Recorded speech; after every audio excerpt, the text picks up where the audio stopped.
Welcome to this very special edition of the KAJ Masterclass Live, the show which ensures that you profit from your time spent here with experts, either through their industry insights, information, or simply learning from them. And today we have with us Mark Taylor, a professional percussionist, 25 years of experience who has performed with the UK's finest orchestras and theatre companies.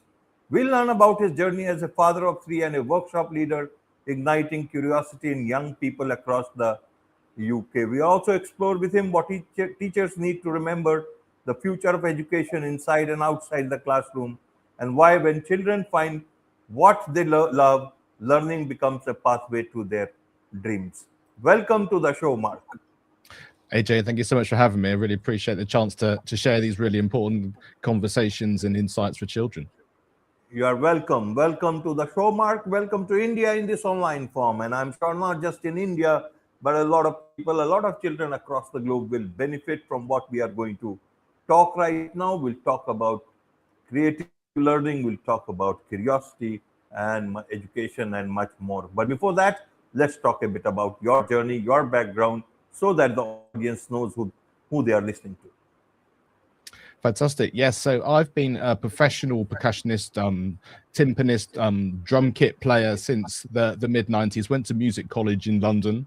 And as you mentioned in the introduction, I've had the chance to play in many of the UK's orchestras, in theatres, places like the Royal Shakespeare Company, and just really enjoyed the opportunity to live out my dreams. I've had the chance to travel the world, and it's been a real passion for me. It was something which got ignited during my school years, and it was something which I enjoyed so much, and as many musicians wanted to be able to share that. So started also alongside my professional playing career actually doing some music teaching, going into schools, doing some individual one-to-one lessons, and then also actually doing sort of whole class workshops, doing some African drumming, some samba drumming, and just sort of really enjoying having that sense of what music can look like, even in classes where there may not be much music going on. It was something we were able to produce in the space of an hour or two, from people not knowing anything about music or what to play or how to play any drums, to bring it together as a little performance that we could record for people. So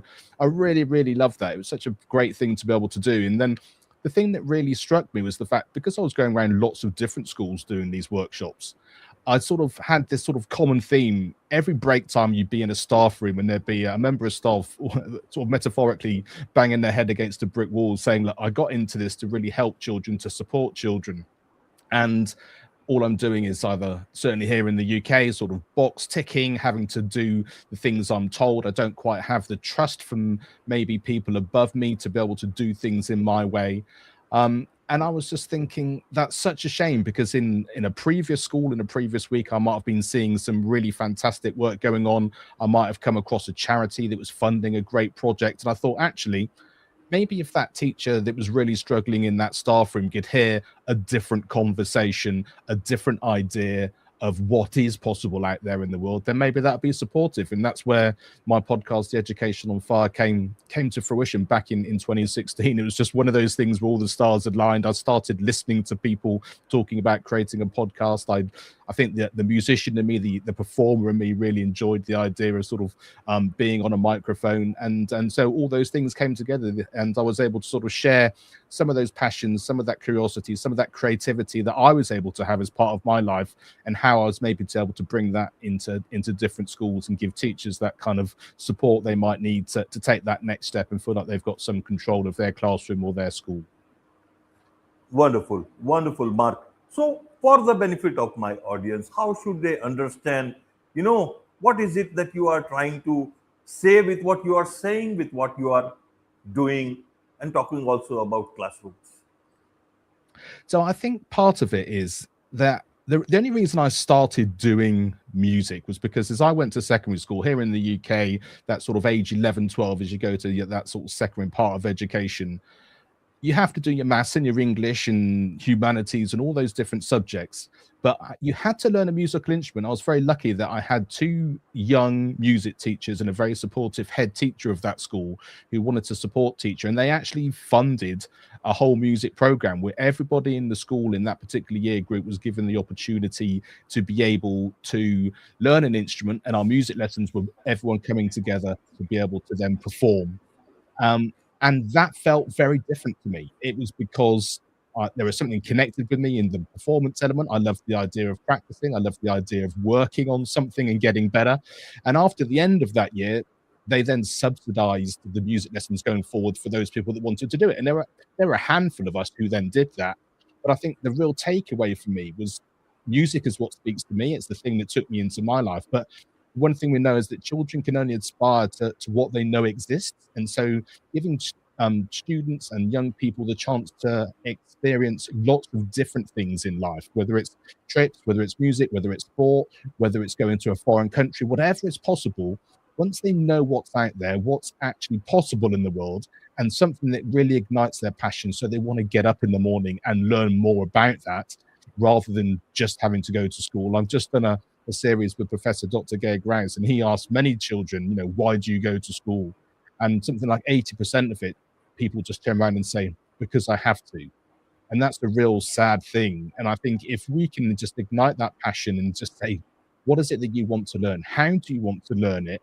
And how can that be then embedded into schools? Because that's the bit that we're trying to share through the podcast, is that kind of course, there are certain things you have to do within an educational setting, but how can you use that curiosity? How can you understand what every child needs, what their background is, what they're interested in, and how can you weave that into some of the subjects and some of the opportunities that you have within the school setting? Absolutely, absolutely, Mark. So, why does Mark Taylor have to talk about it? Isn't it obvious? Earlier period, children used to adopt some instrument or the other. It was very natural. Even in school, they were. Are the numbers dropping on this account? More people are just going towards marketing things. Humanities is going down, marketing and all these things. People just want to learn only what they think they will need, and then just forget everything else. Everything else looks like noise to them. Maybe for even music looks like noise to them, because of the type of society that is coming up in today's time. And why do you have to do it? Why is it not the school is doing it? Why is the teachers not doing it? Why is it the government not aware of this? Because it is their responsibility to look that the right kind of a future generation comes in. I think you'd really hope that, wouldn't you? You think it would be the government that thinks this is a really important thing, and there's often quite a lot of rhetoric about that and the supporting children. But I think there are various things that have happened over the last few years. One of them is just the reduction in funding for lots of these art subjects. Certainly, music. There's a lot less focus on that, and also there's been a lot of focus on exams and testing, and a lot of that comes around sort of maths and English. And so a lot of the timetabling, a lot of the amount of time within school has to be focused on doing those sorts of areas in terms of maths and English, focusing on what the exams are going to be. There's less time for the arts. There's less time for other areas, which are really, really important. And so that's kind of driven down the interest. And then there are less people within schools that can actually teach music in that way, or less people that are used to seeing that in music in that way. And so that sort of becomes a self-fulfilling prophecy. And then it only takes a few years then, and then teachers coming into the profession don't know school any other way. They didn't have the opportunity to definitely learn an instrument or music to be at the heart of what they do. And so I think the reason it's important that I did it for myself was the fact that I'm a product of actually having those opportunities. And also I was able to share through these workshops that I was doing that you can do this. You don't have to be a music college student or a scholar to be able to do that. Children from the age of 5 can actually pick this up. So I can train you, and we can actually learn how to put music together in a simple way. Great if you've got a whole load of instruments. If you haven't, you can do junk percussion, and you can create some of these opportunities just with people bringing in, cups and various sort of plastic bottles and those things. You can be really creative around that. And so because I was able to sort of show the musical side and had a passion to do it, and actually realizing that you can't just say just do this because we think it's a good idea and we expect the government to do it, or we expect the schools to do it. We understand that you're kind of a little bit handcuffed in some ways, but there are ways of being able to put those focuses on music across the curriculum. So if you're talking about something which is related to a country or something about a different part of history, you can bring the idea of music and those things into it, and actually then sort of develop some of those interests, being the opportunity to perform those things. And if you're talking about Shakespeare, then you should be performing Shakespeare. You shouldn't just be reading about Shakespeare. And I think it's then just opening up that dialogue and being able to share these ideas, and hopefully that then starts to spark a little bit of creativity within the teachers, and the sense that they want to take that step because they then feel like they're really being trusted to be able to do that. And that's one of the things which I think has changed, because there's so much accountability now. Teachers don't really feel like they've got the trust to do their own thing. So it's giving them the strength and the skills and the understanding to know, actually, I want to do this for the benefit of children, even though there are certain things that I have to do because that's what I'm being told from above. Absolutely, absolutely, Mark. So, someone who listens to this episode or any of your episodes on your podcast, what is it that, if they want to know, Mark, these are good ideas, how do I get started? How does someone get started if they are interested in what you say and they find it good enough to be followed? I think the most important thing is actually to find your community. So, for example, like you say, listening to my podcast, listening to us chatting about this, it's like, well, where's that going to be? There are many groups on social media, or if there's a particular interest, if music, as an example, is your interest, there are plenty of groups and private communities where you can go, either whether it's through companies, whether it's through people that are producing music, whether they're licensing music, all of those sorts of things. And actually you'll find like-minded people. So the essence of why the podcast started was because the person in the staff room banging their head against a brick wall felt isolated. I think the first thing to do is to find your tribe, find your people, find others that actually feel the same, and understand how they're doing it differently and how you can then incorporate those things. You don't have to come up with a whole new way of doing things. Beg, borrow, steal from people who are already doing it, find out what works for them, and then start to incorporate that into your school, your classroom, or however you're teaching. Because some of these things will be like just a simple idea that you can do tomorrow. Some of them might need a bit of buy-in from other teachers around you, or the school leadership. So actually know how to go about that, what you're trying to achieve and why you're trying to do it, and be able to demonstrate it by saying, look, there's a community over here that's doing it. Here are the results. Here's what they're able to produce. And yet, their standards are still high. They still have to do the testing, but actually they're able to do that as a proportion of what they know is important for children's education. Absolutely. So, Mark, if someone says, Mark, even AI can make music and I can listen to that. The whole world is moving in that direction. Everything is becoming, all about artificial intelligence. And either ways, I'm not a great person who can learn music and become, another great musician that someone would want to listen to. What would you like to tell in terms of a case for that yes, you must learn because these are the benefits you will get? What are the benefits you can tell to the audience? So I think the most important thing, and I think AI is a great example of this, it's great for organizing, it's great for research, it's great for finding things out. So from a musical point of view, you might find a whole load of instrument history, you might find out how you would play something. But the essence of music, the essence of the arts is about your response to things. It's about your creativity. It's how you connect on a human level. And I think playing music with somebody else, or even if you're playing it on your own, it's about your connection with who you are as a human being. And that's the one thing that AI, as far as we can tell so far, it's never going to produce. So your connections, your conversations, your ability to create music, which is us speaking a language which is far beyond that just kind of, oh, here's sort of a learning an instrument by numbers or a composition by numbers. I think you can tell the essence of that. A great songwriter, a great performer will speak to you, talk to you, and make you feel something which is very hard to replicate from an AI point of view. Absolutely. So you say, that when children find what they love, learning becomes a pathway to their dreams. Explain this a bit more for the audience. So if you take myself as an example, so here I am, 11 years, 12 years old, I'm having to learn an instrument at school. And to be honest, when that first came to me, I picked the drums because I thought, well, that sounds like the best of a bad bunch. I don't really want to learn the violin. I don't want to learn the trumpet. The drums sounds like a lot of fun. In relation to that, but it wasn't that I was looking to actually go out and learn a particular instrument. However, once I started having lessons and experiencing it, I thought there's something that connects me back to that human idea we were just talking about relative to AI. But what I realized was that actually I wanted to learn the next thing. I wanted to get up, and after school I come back and practice. I wanted to learn how to do this with other people. I wanted to find out more things. I wanted to listen to music in lots of different genres so I could understand how the drums fit with that. I wanted to go and watch concerts. I wanted to go and share that with my family. And then as I started to perform in different ensembles, the whole thing just grew and grew and grew. And I think whether you put that towards whether it's a sporting endeavor, whether it's actually an academic endeavor, it doesn't matter what it is. But I think you realize that you can see the purpose of it and you just want to step into it more and more and more. And I think also what that does, if you sort of think about it from sort of a project-based idea, you know, learning an instrument, you can talk about the project based on it's going to be a concert, it's going to be a rehearsal, it's going to be something we're going to perform. But also around that, you start to see the relevance of all the other things that you learn.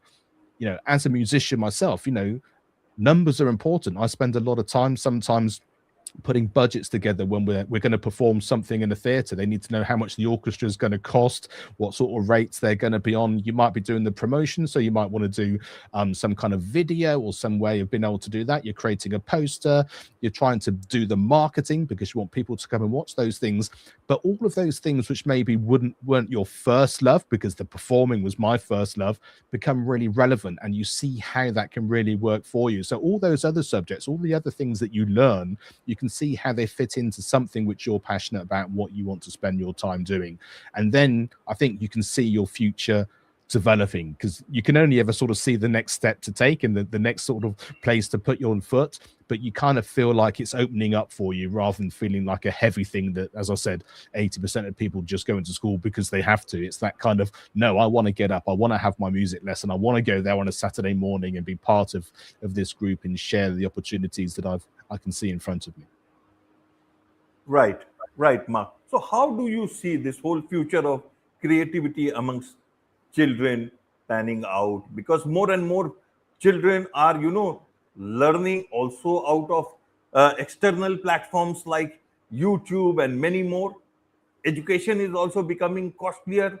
Homeschooling is also gaining ground. Also, people realize that the schools are not teaching the real things, also what actually the students need to learn. So they are also homeschooling them in the way they would want children to learn. So is the future, the best of times for creativity, or is the future the worst of times for creativity? Let me ask you in that way. I think, and I had this conversation with somebody earlier today, actually, and I think the conclusion we came to was the fact that it's a little bit like a menu, because what's going to work for me, sat here in the UK with the options that are in front of me, will be different than someone who lives 10 miles away or 100 miles away, or someone whose family has the opportunity to homeschool because there's someone at home to help them do that. So circumstances, context, all those things are going to be different. So I think the opportunities are there, like you say, because of the technology, the ability to be able to find information out. But I think also many people need structure, they need understanding, they need guidance, they need a sense of a mentor, whether that's a traditional teacher, whether it's someone teaching you at home, or the connection of working with your peers, being around people your age and learning how to develop through play and actually work and have conversations with people within your age as well. So for every gain you get in one place, you sort of lose in another. And so I think depending on your circumstances, depending on what it is that you want to achieve, what it works for you, if you're anxious and actually being around lots of people in school is really detrimental to you, then maybe homeschooling and actually having a life where you can be more introverted is fine. If you're really outgoing and you need the people to be around you, maybe you need that kind of being in a large group. There's no right or wrong, but I think as you start to identify who you are, what you need and why you need to do it. You see what's around you, what your options are, how that works either financially or physically or within the setting of your context and, you know, location wise. If you live near the sea, maybe that's important to you. If you live in the country, that's going to be important to you. So it's not a one size fits all. It's seeing everything that's around you from your environmental point of view. What's the context that you live in? And then I think the great thing about the future now is that there'll be more and more options for you to be able to take that next step and learn in the best way that fits in your wheelhouse as you go forward. Absolutely, absolutely, Mark. One last question, I have for you, for my audience, is that you talk about communities, the role and importance of communities in children's life as well as in terms of creativity. Do you think their children should reach out, make more effort to reach out communities, or do you think communities should make much more outreach and get the children doing more creative things? How does that look like to you? I think it works both ways. I think if you're on the outside looking in and you think, I think there's something that I'm doing here or something I'm creating or something I'm part of which has benefit to the school, then I think reach out. So for example, if from the musical example we've had, if there's a local orchestra or local drama society around and you've got a production coming up, coming into a school, getting them involved, showing them what you're doing, just giving them some insights for them to have an experience they wouldn't have, absolutely fantastic. If you're in school and you want to put on some kind of performance, but you've never done it before, you don't have those skills or those insights, then you reach out to the community and then they can bring in. So it kind of works both ways depending on your setting. But I think the best way to work that out, or the best way to find it, is what is it that you're trying to do that you'd like to work on together? What's the project? What's the thing you're trying to fundraise for? What's the experience you'd like your children to have? Because then you'll realize all the things that you don't have and the things that you need support with. And then from there, you can reach out with purpose to say, I need this amount of money for coach transport, or I need this type of person with this particular skill set to come in and help me create a set because we're going to be performing something. So I think it works both ways, but I think understanding what you're trying to create and why, and having that sort of project focus and a framework for what you're trying to do, makes it much easier than just kind of, oh, actually, I'm not quite sure. Maybe I should reach out to the community to do something, because then there's no purpose to it. Having a joint purpose that brings the community together with one shared vision, inside for school and out, or outside of school and in, I think gives you your best results either way. Absolutely, absolutely. There is so much to learn about all this from you, Mark, and I'm sure a lot of people would want to connect with you, learn more about all these, and also learn from your podcast. What's the best way for them to do so? The best place, I'll be delighted if people want to come and say hello and to listen. If you go to educationonfire.com, you can listen to the podcast there, and a place to reach out and connect with me directly.